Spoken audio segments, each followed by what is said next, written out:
వేకువ వాక్యము ఇది దైవ వాక్యము. వేకువ వాక్యము ఇది దైవ వాక్యము. వేకువ వాక్యము ఇది దైవ వాక్యము. వేకువ వాక్యము ఇది దైవ వాక్యము. వేకువ వాక్యము వేకపోడు కొరకై పరిశుద్ధ గ్రంథం బైబిల్లో నుంచి యెషయా గ్రంథము 58వ అధ్యాయము 14వ వచనం. దేశం యొక్క ఉన్నత స్థలముల మీద నేను నిన్నెక్కించెదను. ఈ ఉదయకాల సమయంలో కుంగిపోయిన వారు, ఓడిపోయిన వారు, నష్టపోయిన వారు, నలిగిపోయిన వారు ఎవరైతే ఉంటున్నారో వారితోనే దేవుడు ప్రత్యేకంగా మాట్లాడుతున్నాడు. నువ్వెంతో కష్టపడినప్పటికి కూడా ఫలితం లేక ఇంకా ఎన్నో నష్టాలు, ఇబ్బందులు పడుతూ ఉంటున్న ప్రియమైన సహోదరుడా, సహోదరి, ప్రభువుని నమ్ముకొని కూడా ఎన్నో ఇబ్బందులు, హింసల్ని ఎదుర్కొంటున్న సహోదరుడా, సహోదరి, నీ పరిస్థితులన్నిటినీ కూడా దేవుడు ఒక దినాన మార్చడమే కాదు, నీకు ఇవ్వబోయే బహుమానం, దేవుడు నీకిచ్చే స్థానము, అది దేశం యొక్క ఉన్నత స్థలములు. అంటే దేవుడు ఒక్క మాటలో ఏమంటున్నాడంటే, ఇక నీకంటే పైవారు ఎవరు ఉండరు, నీకంటే గొప్పవారు ఎవరు ఉండరు అంటున్నాడు. దేవుడు ఎవరిని ఇలా ఎంచుకొని గొప్ప చేస్తాడంటే, ఎవరైతే తృణీకరించబడ్డారో, ఎవరైతే అందరి చేత నిందించబడ్డారో, ఎవరైతే అందరి చేత పనికి రారు అని పిలువబడుతున్నారో అట్లాంటి వాళ్ళని దేవుడు కోరుకుంటాడు. ఒక భక్తుడు అన్నాడు, దేవుడు ఏరుకుంటాడంట. అక్కడక్కడ పడిపోయిన మనము, పనికిరాని మనము, మనుషులకు పనికి రావట్లేదు, బంధువులకు పనికి రావట్లేదు, ఇంట్లో వాళ్ళకి పనికి రావట్లేదు, నిన్ను వాళ్ళు ఎక్కడో పడేస్తే నువ్వు కావాలి అని నిన్ను కోరుకొని నిన్ను ఏరుకునే దేవుడు నీకున్నాడు. ఈ ఉదయకాలము అలాంటి పరిస్థితులు గుండా నువ్వు కూడా వెళ్తున్నావేమో, నలిగిపోతున్నావు, నిందించబడుతున్నావు, ఎంతో బాధపడుతూ ఉంటున్నావు, భయపడుతున్నావు, వణికిపోతున్నావు, నా జీవితం ఏంటి, నా భవిష్యత్తు ఏంటి అనుకొని కలవరపడుతున్నా ప్రియ సహోదరుడా, సహోదరి, నీకు ఒక నమ్మకం ఉండాలి, నిరీక్షణ ఉండాలి. నీ దేవుడు నిన్ను కూడా ఉన్నత స్థలాలు ఎక్కించగలడు. అందుకని పరిశుద్ధ గ్రంథం బైబిల్లో నుంచి మనం చూస్తే ఇశ్రాయేలీయులను దేవుడు ఎలా నడిపించాడంటే, ద్వితీయోపదేశకాండం 32వ అధ్యాయము 13వ వచనం, భూమి యొక్క ఉన్నత స్థలముల మీద వానిని ఎక్కించను అంటున్నాడు. నిజమే, దేవుడు ఇశ్రాయేలు ప్రజలు కృంగిపోయి ఫరో చేతిలో నలిగిపోయి నశించిపోవలసిన పరిస్థితిలో ఉన్నప్పుడు ఎంత అద్భుతంగా దేవుడు వారిని హెచ్చించాడో మనం చూస్తున్నాం.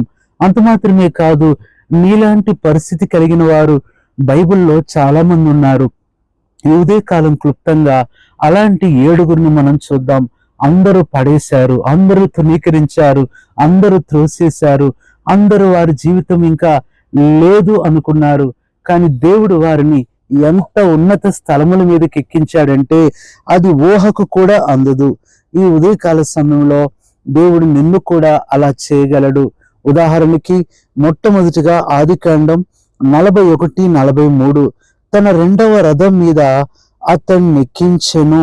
ప్రియులారా, మొట్టమొదటిగా దేవుడు ఉన్నత స్థలములను ఎక్కించింది ఎవరినంటే యోసేపును ఎక్కించాడు. యోసేపు ఎంత కఠినమైన స్థలాల్లో ఉన్నాడో మనకు తెలుసు, ఎంత దీనమైన హీనమైన స్థలాల్లో ఉన్నాడో మనకు తెలుసు. ఒక పాలేరుగా, ఒక పనివాడిగా, ఒక చెరసాలలో ఖైదీగా, ఎన్నో భయంకరమైన పరిస్థితుల్లో ఉంటున్న యోసేపును దేవుడు ఉన్నత స్థలం మీద ఎక్కించడానికి ఒకటే కారణం, యోసేపు జీవితంలో ఉంటున్న ఆ పరిశుద్ధత. ఎలాంటి పరిస్థితుల్లో ఉన్నా పరిశుద్ధంగా జీవించాడే కానీ ఎవరిని దూషించలేదు, ఎవరిని నిందించలేదు, ఎవరి మీద కూడా చెడ్డ మాటలు పలకలేదు. ఇంట్లో అలాగే ఉన్నాడు, ఉద్యోగంలో అలాగే ఉన్నాడు, చెరసాల్లో కూడా అలాగే ఉన్నాడు. ఇది నా ప్రియ సహోదరుడా, సహోదరి, నీ పరిశుద్ధత అనేది నిన్ను ఎంత గొప్ప స్థితికి ఒక రోజు తీసుకెళ్తుందో చెప్పటానికి వీల్లేదు. ఈరోజు నీకున్న ఈ దీనస్థితి, ఈ చిన్న స్థితి కొద్దిగా ఉండొచ్చు, ఒక దినాన మహాభివృద్ధి నిన్ను చేస్తాడు. అందుకని ఇంగ్లీష్ లో ఒక మాట ఇలా చెప్పబడుతూ వచ్చింది, హంబుల్ బిగినింగ్ హైయెస్ట్ ఎండింగ్.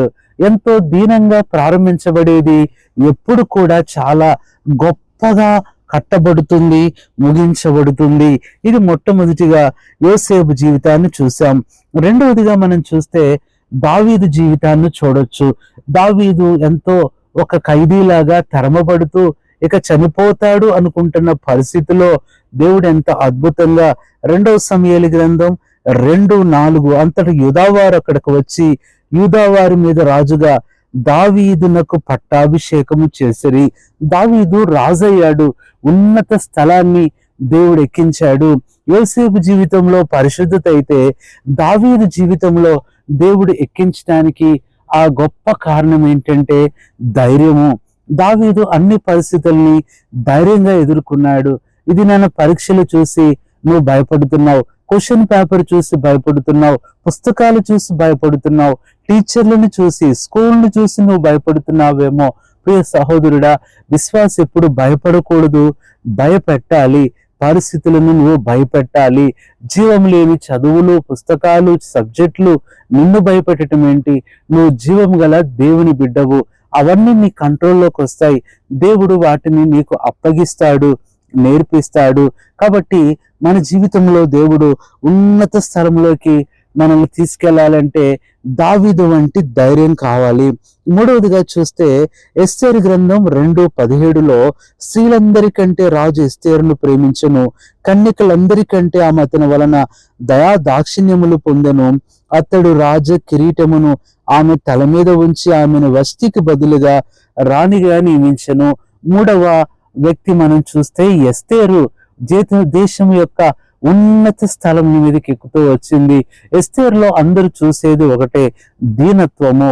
ఎక్కడ ఎలాంటి గర్వం కూడా కనపడట్లా. ఇది నీకు వచ్చిన మార్కులను బట్టి, నీ చదువుని బట్టి, నీ జ్ఞానాన్ని బట్టి, నీకు వచ్చిన ఉద్యోగాన్ని బట్టి నువ్వు గర్విస్తే ఆ స్థితిలోనే ఉంటావు, ఇంకా తగ్గిపోతావు కూడా. కానీ దీనత్వం అనేది ఎంత గొప్ప స్థితికి తీసుకెళ్తుందో చెప్పటానికి వీల్లేదు. దానికి ఉదాహరణ ఎస్తేరు ఉన్నత స్థలముల మీద ఉంచాడు. నీ దినాన ప్రియ సహోదరి, నీ బిడ్డల్ని కూడా దేవుడు ఉన్నత స్థలం ముందు ఒక రోజు ఉంచుతాడు. వారిని చూసి అందరూ నవ్వచ్చు, వారు పనికిరారు వారు అని అందరూ చెప్పొచ్చు. కానీ నీ బిడ్డను కనీసం కలవలేని అంత గొప్ప స్థితికి, స్థాయికి, అధికారంలోకి దేవుడు తీసుకెళ్లగలడు. ఎస్తేరు జీవితంలో కూడా ఇదే చూస్తున్నాం. నాలుగవదిగా మనం చూసినట్లయితే మొర్దెకై ఎక్కడో కాపలాదారుడుగా గేటు దగ్గర ఉండే మొర్దెకై ఎస్తేరు గ్రంథం 10వ అధ్యాయం 3వ వచనంలో యూదుడైన మొర్దెకై రాజైన అహష్వేరోషునకు ప్రధానమంత్రిగా నుండి. నాలుగవదిగా ఈ యొక్క మొర్దెకై ప్రధానమంత్రి అయ్యాడు. అంత గొప్పగా అవ్వటానికి కారణం, ఆ ఉన్నత స్థలముల మీద ఎక్కించబడటానికి కారణం మొర్దెకై యొక్క నమ్మకత్వం. దేవునికి నమ్మకంగా ఉన్నాడు. తనను ఎవరు చూసినా చూడకపోయినా నమ్మకత్వాన్ని కాపాడుకుంటూ దేవునికి గాక ఎవరిని నేను నమస్కరించను, దేవుని స్థానము ఇవ్వను అన్నాడు. దేవుడు కూడా నమ్మకస్తులను కనిపెడుతున్నాడు. ఈరోజు నువ్వు నమ్మకంగా ఉంటే దేవుడు ఒక దినాన నమ్మకత్వానికి తగిన ప్రతిఫలం ఇస్తాడు. నీ నమ్మకత్వాన్ని కోల్పోవద్దు. అపనమ్మకం అనేది దేవునికి ఇష్టం లేనిది.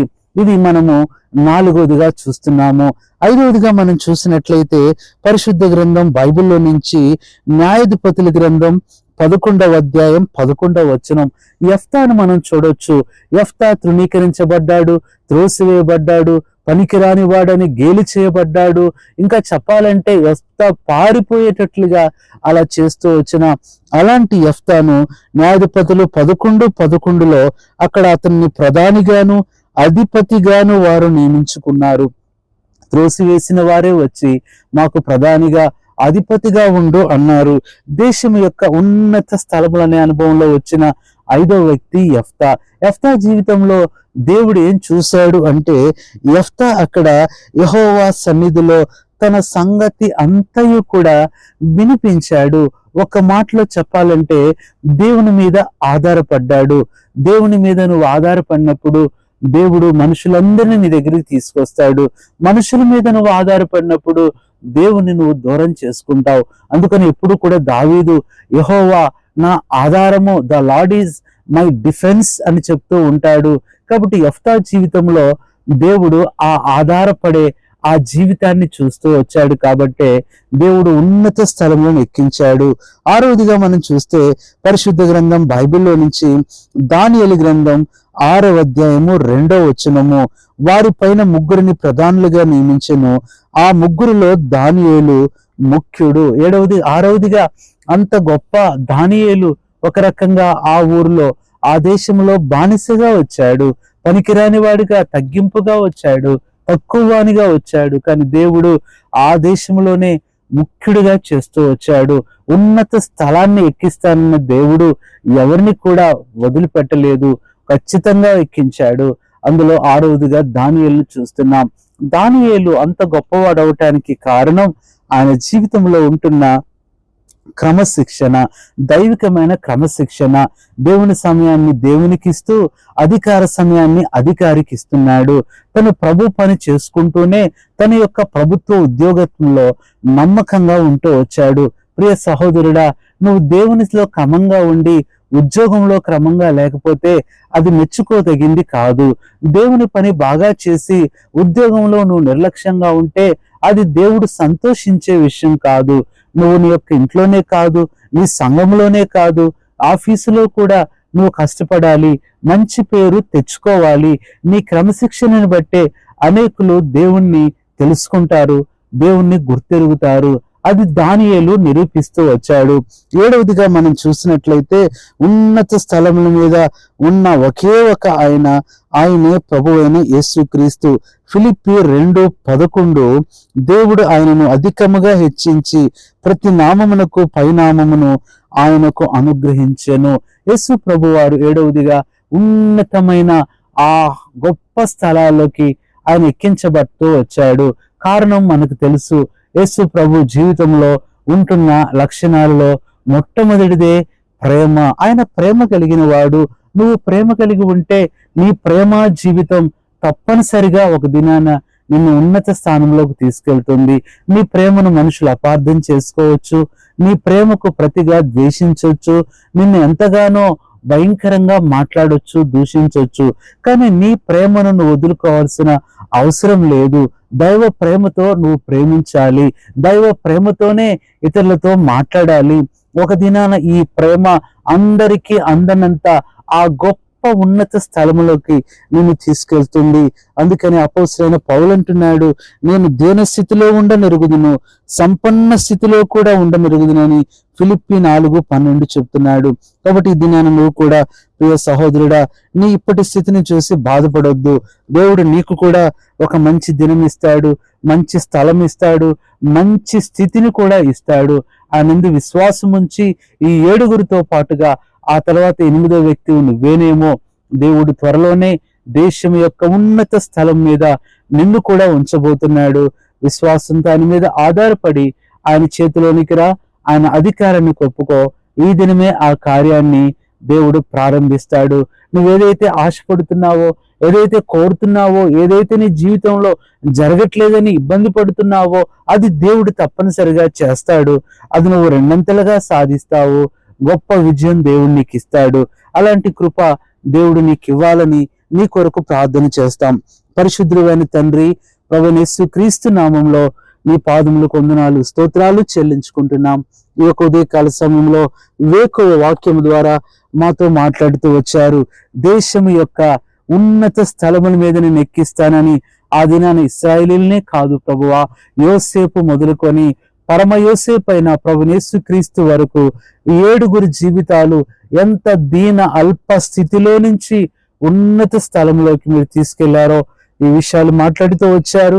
వారి లక్షణాలు మేము కూడా కలిగి ఈ మాటలు వింటున్న మా ప్రియులు కూడా ఒక దినాన ఉన్నత స్థలముల మీద నీకు సాక్షులుగా వారి బిడ్డలు ఉండినట్లుగా మీరే కృప చూపి సహాయం చేసి మహిమను పొందమని కృతజ్ఞతలు వందనాలు మీకు చెల్లిస్తూ మా ప్రభువును రక్షకుడైన యేసుక్రీస్తు నామములో హృదయపూర్వక వందనాలు, కృతజ్ఞతాస్తుతులతో ప్రార్థిస్తున్నాము తండ్రి, ఆమేన్. మన తండ్రి అయిన దేవుని ప్రేమ, మన ప్రభువైన యేసుక్రీస్తు కృప, పరిశుద్ధాత్మ అన్యోన్య సహవాసం మనందరికీ సదాకాలం తోడైండి నడిపించునుగాక. ఆమేన్. కృంగుదలలో దాచుటకు కన్నీటినంతటిని తుడుచుటకు దినమంతా సిద్ధపరచుటకు దైవ చిత్తం గ్రహించుటకు